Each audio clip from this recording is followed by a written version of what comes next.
Okay, chapter 8. I ran away with the circus continued. Um, so Mark asked me to if I wanted to go to Canada. I said sure, and I was 17, and must have been June or something. And I'd worked for them uh, in the months since getting back from Florida, and so I had to go to Pleasantville, New Jersey, which is 7 miles outside of Atlantic City, and uh, and get the shows ready for Canada. And Pleasantville was Valhalla, and I stayed in a motel off of Route 7, I think, and out the back field of the motel, across that field was the farm that they kept the big horse on. Bob Jones was a kid in the neighborhood of that horse farm, and he started hanging around there when he was a little kid. And he was always an entrepreneur. He used to have a paper route and have other kids do it for him and cut them in, and that's how he started. And he eventually started with pony shows and started showing the ponies at places, and that's how this then it progressed, and he started buying little rides and kiddie shows and a Ferris wheel. And when I came on board, they had a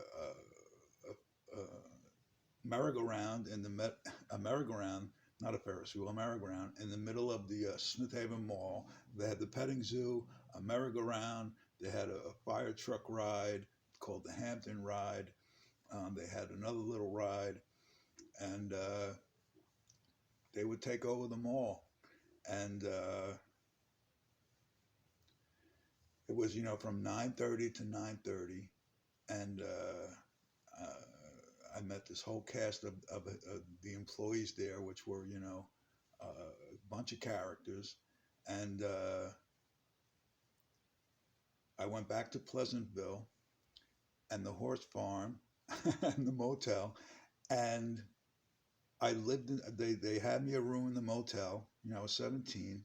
I had the 3-speed on the column pickup truck, to tool around in, and he kept all his trucks, Bob Jones's circus trucks. He kept them on a part of the farm, the horse farm that was owned by a guy who I went back and visited like 30 years later and found him, and his son. I forget his son's name. He was a little bit young. Maybe he was 16. I was 17, and so I used to work on the trucks or the shows or the horses, and I used to have to take the pickup truck from Pleasantville and go 7 miles into Atlantic City and to this warehouse that he rented, a little warehouse. It was like the warehouse from the movie It props, a scary place with clowns and circus stuff and uh, dark and packed in, and a little weird industrial place in the middle of Atlantic City. And I used to have to meet this old German guy. I found out later that he was an alcoholic German guy who was an artist who used to paint all the shows for Bob Jones, while in the off time, and the man could paint a rose with 2 swirls and pushes of the brush in a second, a rose, and I copied him, and was painting. It was great, painting, clown stuff, red and white and stripes, and it was great. Just fixing up stuff and getting paid still, 195 a week, which in '77, which was great. And I used to go out at night. I went out one night, gentlemen, and to a disco. It was '77, and I got in because I had I was big and I had a beard, and I looked 18 was the age at that, but I was still only 17, and I'm on, the dance floor, and Bobby A in a bar at 17, and a woman starts dancing with me, and then making out with me, and then getting all kinds of funky, and I'm buying her drinks, and I'm thinking, oh, this is great. She's telling me, oh, I'm going to take you home with me, and blah blah blah. And I'm like, yeah, and I'm buying her drinks all night. And guess what? She ditched me, and that was a lesson at 17. I'm like, oh, all right, we're going to play that way. And one time, me and the kid, the farm kid, I taught him how to make two movies. I taught him how to make two movies in one night because we saw like Steve Martin's The Jerk, which was surreal, and or some other great two movies were playing at the same night at different theaters, like 5 miles away, and we had to do like 80 miles an hour in the pickup from one movie theater to the other, but we did it. And one day, the old his dad and his uncles in the barn, they duped me. They're like, "Hey, come here. Look at the size of the arms on this guy." And they, feel my muscles, and I'm like a dopey. And they're like, "I bet you can shuck a stall like nobody's business." I'm like, "What's shuck a stall?" They handed me a pitchfork. Guess what shuck a stall is? Get rid of the shit in the straw on the floor into a garbage can, into a pile. It was an Al contest all over again by myself. And I'm wailing, showing these guys how quick I can shuck a stall. And I got done shucking a stall. And they're like, thanks, stupid. I'm like, oh, you bastards. So, another lesson learned, beware your ego in both those cases. Um, so, I'm doing all kinds of fun stuff like this down on the farm, Arlo Guthrie. And it's getting time to go to Canada. So I drew the farm vehicles. I didn't draw them too well. Just a quick Bobby A jig. But in my 1,000 pages of notes here. But it turns out that Stevie Marshall, who had been working for Bobby for a while, oh, there we go.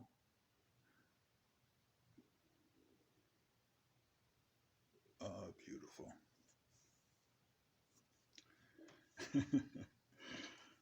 Someday I'll do this nice, in color with pencils. I had a picture of the camper, but I don't know where it would have happened to it.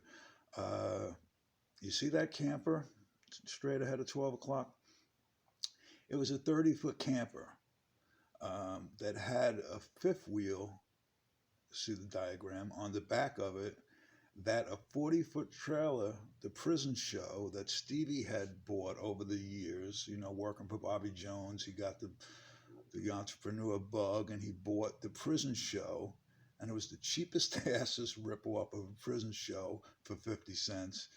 And but it was pulled by the camper. The whole thing was like 70 feet long, and that's what BA was driving. You see the diagram with Sheba the dog, and Natalie, Steve Marshall's girl. And Steve Marshall drove the big horse truck, which is on the right there. It's about 35 feet. It was an Astro moving van with the big thing over the roof of the cab of the truck that the big horse went into.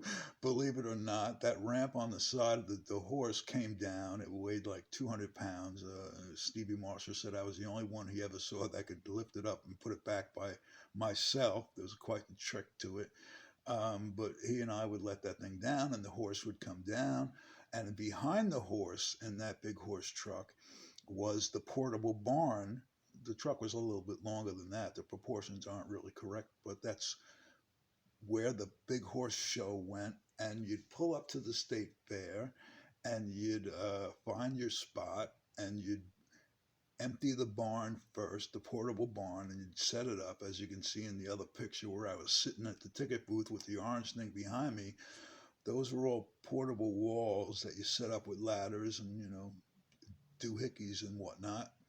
And then you took the horse out of the truck and put him into the portable barn that had a roof and everything. And above his nose, above the cab of the truck, you kept the hay and the straw and the feed. Um, and I had to follow Stevie Marshall, who was driving that big horse truck, um, in my camper pulling the prison show at 17 from Pleasantville, New Jersey to Saskatoon, Saskatchewan. I'd have a map somewhere. I'll switch it in a minute. To go to the state fair of Saskatoon, Saskatchewan, where the big horse had a spot and the prison show had a spot. They had set this up elaborately. Um, and off we went to the Wild Blue Yonder. Bob Jones, I saw him give Stevie Marshall a vial of black beauties, and Steve said, these are only to be used in emergencies. And I was like, that's interesting. And we left for Canada. And we didn't have GPS, we didn't have cell phones, we didn't have anything. I basically kept him in my view because I had to follow him, and he was an ornery young man. I had to follow him 8 million miles, and a couple of times, something happened to me, and he'd have to go back and come back and complain, or sometimes I'd have to double back and go find him. We used to flash the lights. If a problem came up while you're driving this big strange vehicle, there was gas tanks that you had to switch while you were driving. I would forget about it once in a while, and he'd have to come all the way back, miles and miles to come back around on these country friggin' highways. And he'd say, the fucking gas, the fucking gas. I'm like, sorry. Or other shit would happen. And I saw the guy fix the transmission of the horse truck on an off ramp because the transmission went. And he had me take him and the other contraption to a parts store, got the part, took the transmission apart, put it back together in a couple of hours. It was a farm boy. It was amazing. And off we went.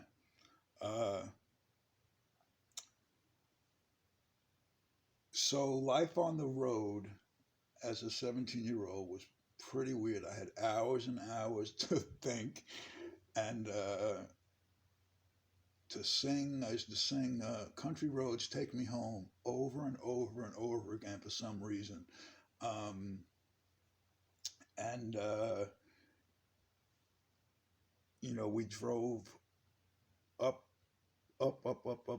through Niagara Falls, went across the Allegheny River and to Niagara Falls, didn't stop there, just crossed the border there, into Canada. And then it was just Canada for days and miles and days and miles. And the sun just didn't seem to go down. The sun was, it turns out the sun was out until like 9 or 10 o'clock at night. I'm like, what the hell is going on? And I used to see these signs on the highway: orbit 5 miles, orbit 3 miles, orbit 1 mile, orbit 500 feet. And I'm looking up like, what the fuck is an orbit? An orbit was a garbage can. And then I ran out of Marlboro cigarettes, and I stopped in a place to get cigarettes. And well, we all stopped someplace, with the giant trucks, to take a break or something. And I says, Marlboro? They're like, what's that? I says, it's cigarettes. They're like, never heard of it. I'm like, what? And they show me their cigarettes, which were like, names I never heard of. It's like, you're not in Kansas anymore. You couldn't even get cigarettes. So I had to smoke these crappy tasting cigarettes from there on for the month or whatever I was there. And learned that. And one time I misjudged the overhang of the gas pumps with the big giant truck, and I took down at the top of the the overhead lights or whatever the hell it was, the gas pump thing. And the cop comes, here we go again. And I was very nervous because I only had a junior license. and you couldn't even drive after 9 o'clock. You had whatever junior license was, and I'm sweating that. And the redneck cop. This was out in Montana or some months later. The redneck cop looks. I hand him my license reluctantly. I hand him my license.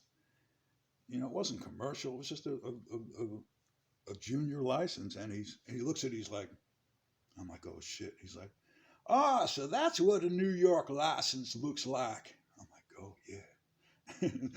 Lesson learned. Nothing. He didn't even know junior, senior, his father. He didn't know nothing. So we're driving, through the hills of Pennsylvania, and these trucks, it turns out, they're just heavy enough that you better get some speed going on the way downhill, or you're gonna have to downshift, 12 gears to first gear to get up the hill that's coming. So, and all the truckers are playing this whole dance choreography game of getting up speed down the hills to make it over the hill coming all the way through Pennsylvania. And I got, pretty good at it. And then I learned about the flashing of the lights. When you're when you're passing a long truck, and you have a long truck, you're not really sure when you're past it. So the trucker that you just passed will turn his lights on and off, because that's most easily detected in your peripheral. He would turn his lights on and off when you were safe enough past him that you could move back over, because you had to get back over, because there'd be a freaking Peterbilt up your ass if you didn't. So, and then after he flashes his lights on and off to let you know to move over, and then you move over to say thank you, you flash your running lights, which is, pretty cool. And, then you run into the assholes that don't say thank you, naturally, human nature. And, but be careful, you don't piss the guys in the Peterbilt off, because they didn't tell me anything about way stations. And I started seeing signs for way stations ahead. And I could, I didn't know if I had visual on Steve, but he would tell me. I forget how he even did it. If he would, tell me in the morning we're going to drive for 2 hours, 3 hours, 4 hours this way, never change the road, blah blah blah, just keep going, and meet me here or whatever. I forget how exactly it went down, but I see way station sign. And I wasn't told to pull in, and I didn't know what to do if I had to pull in there. And so I just would go past them. And maybe the first time, or one of the times I went past a way station without going in, I was getting to where I went past it, on the highway. And I was getting to the point where people coming out of that way station, trucks coming out of that way station, were coming back on because they had just been to the way station. And this truck and me come like at the same time, and it's obvious that I didn't go into the way station because I was in like the left lane. And he saw that. So, and I think it was two guys from the initial visual that I had going past them. And they were pissed off that I didn't go into the way station. They're flashing their lights and they're tailgating me.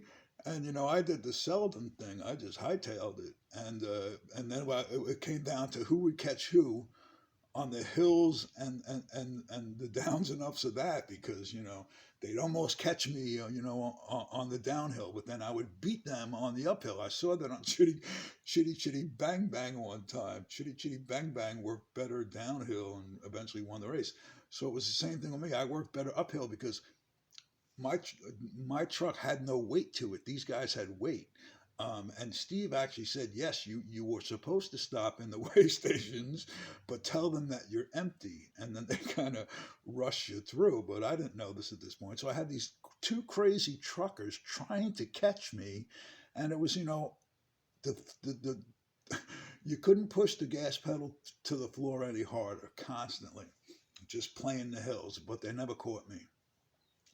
So that's about 20 minutes. I only do this in the mornings when it's nice and quiet, after I walk the dogs a couple of times. And then then I gotta go. So I love you boys. Talk to you later.